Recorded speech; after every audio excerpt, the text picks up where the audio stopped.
they're going to sing again and again the silent thing they did. They can't stop talking about it. They have to keep singing about it because it's on their praise on their mind. They can't just kill and go away, which would be horrible, but they can't just do that. And Duncan has been killed and now they're regretting it in many ways. It's horrible. They think they've done the wrong thing, but they wanted to do it. They had to do it.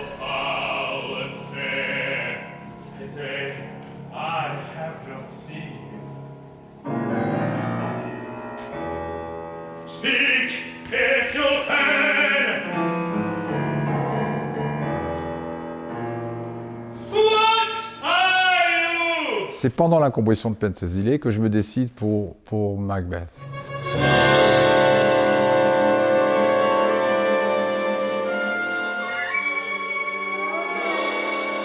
Macbeth est un thème véritablement moderne. Il traite de la question du pouvoir et de l'accession ultime au pouvoir par n'importe quelle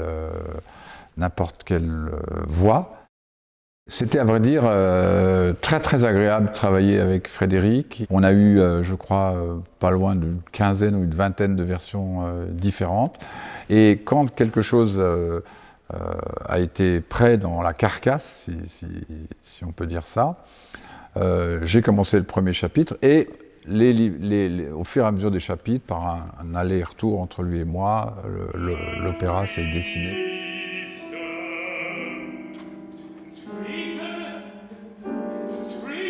Macbeth, c'est un fou, vraiment un fou, quoi. Et à part Georg, je ne voyais pas grand monde capable d'aborder cette question. Macbeth, for me, is of course he's a murderer, he's a tyrant, but the question is how it comes. And most of the time, the people say it's because of Lady Macbeth. I don't believe. You must imagine he's sitting in this small castle in a time where he has suddenly, after a war, the possibility to become the king. And so it's a political issue. And if you start to read Shakespeare, you start to understand how bright this author has been. C'est la 5e fois que j'écris pour lui.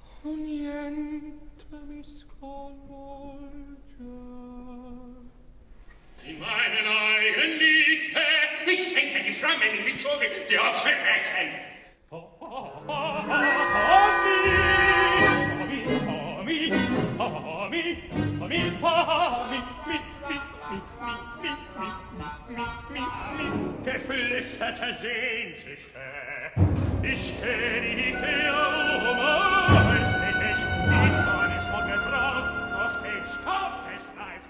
Ce qui fait que j'oserais dire maintenant que sa voix, c'est la mienne. Hein. Enfin, en tout cas, je le connais comme si je chantais moi-même. I mean, Pascal knows my voice very well. He knows where I have my strong possibilities in my voice. And he always says that actually I am his voice. Comme je fais toujours quand je fais un opéra, j'amasse des quantités folles de documentation et j'ai visionné une quantité de films sur Macbeth. On n'imagine pas le nombre de films qu'il y a sur Macbeth. Non seulement les grands films qu'on connaît, Orson Welles, etc. Macbeth.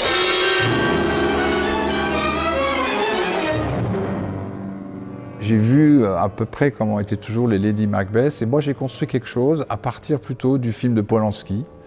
Il prend vraiment le texte, il suit vraiment, il pousse certains caractères, mais il fait de Lady Macbeth non pas une femme comme on croit, manipulatrice, qui veut absolument pousser son mari à devenir roi. Look like the innocent flower, but be the serpent under it. Leave all the rest to me. Et ça m'a aidé à construire le rôle.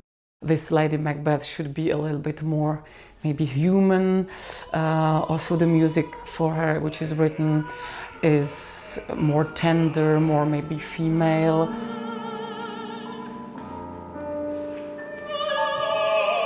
J'ai cherché des instruments qui caractériseraient un peu l'orchestre dans un petit détail. Comme j'étais avec ma Lady Macbeth, et en particulier la présence de Magdalena Kojina, enfin dans ma tête. J'aimais toujours, quand je devais écrire pour elle, refermer l'orchestre, le serrer sur lui-même, hein, pas le rendre trop straussien, trop expressif, mais le rendre vraiment presque doux. Et l'image de l'archiluth est venue toute seule comme ça. Yeah, I think it's already extremely special in a contemporary opera to have an archiluth present and to actually this instrument will be on the stage. So of course I think I can very much explore also the style of the Baroque music, and what Pascal writes is often a lot like in a style of Monteverdi, that is the recitativo.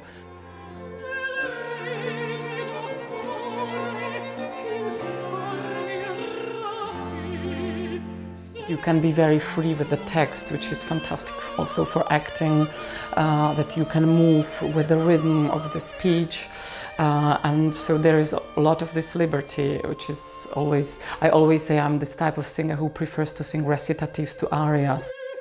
Chaque livret, chaque opéra a apporté son instrumentation particulière. Par exemple, dans Macbeth, il utilise un archiluth qui est spécial. On sait que Médéa Matériel, il avait utilisé un orchestre baroque, donc il aime bien ce genre de mélange.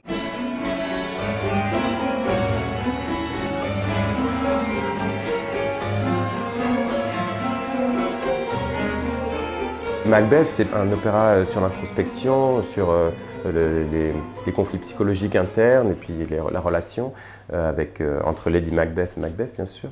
Dans l'orchestration de Pascal, alors c'est pas négatif, c'est au contraire très positif. Moi, je dirais que ça va vers une purification. Ça devient de plus en plus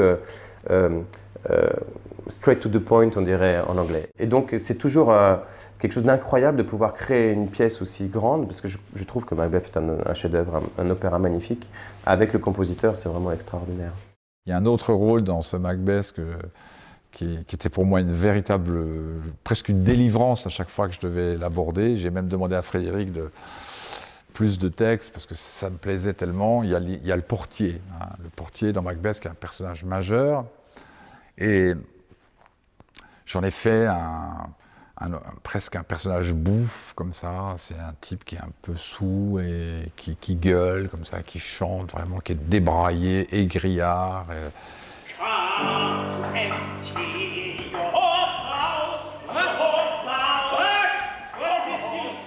In the play, there is a role called the porter, which is a small little cameo role in the play. Pascal has actually enlarged it and made it more important, made it part of the drama much more here. I'm cynical, I'm sarcastic about them, and it sort of is a commentary on what the others are doing.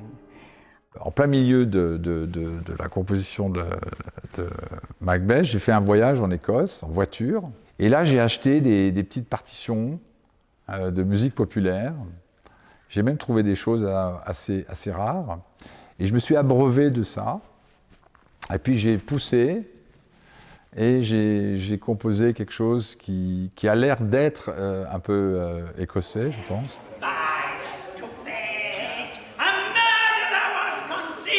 I very much love to have a director who is an actor himself, because one thing is to have an idea and the other thing is to know and to help singers or actors, to look like the idea you have.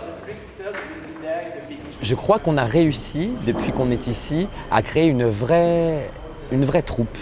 Nous avons peur, mais c'est une bonne peur. C'est la peur qui est motrice, c'est la peur excitante. On a peur parce que personne ne connaît cette œuvre, on n'a pas de repères, on n'a pas de repères sur lesquels s'appuyer, et on est tous en train de créer. Et moi je crois que c'est ça qui m'émeut le plus, c'est qu'on est vraiment, et je crois pour la première fois de ma vie à ce point, dans une création totale. Frédéric Boyer et Pascal Dussapin souhaitaient, et c'est leur terme, faire un opéra abandonné, un cauchemar répétitif, faire correspondre la légende ancienne des Macbeth avec notre temps contemporain. Donc j'ai pris tous ces éléments-là et j'ai décidé de faire un décor qui serait comme un vrai grand beau décor d'un opéra du 19e abandonné, c'est-à-dire un grand château hanté, vraiment comme on le pense à la manière presque romantique. Et de le contraster avec une lumière qui est signée par Antoine Travers, qui est l'un de mes collaborateurs les plus précieux depuis que je fais du théâtre, qui est vraiment ce que j'appelle moi un plasticien de la lumière.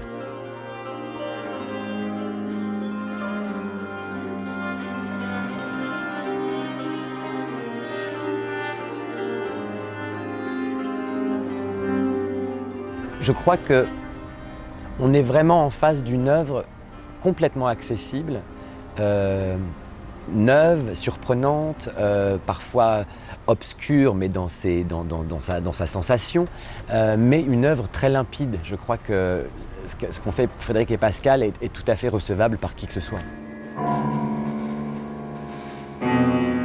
All these kind of discussions, if opera is still an art we have to go on, or is it something which is ancient or old? No, I don't. I really think with this opera we see again how much now opera is and how much now opera can be.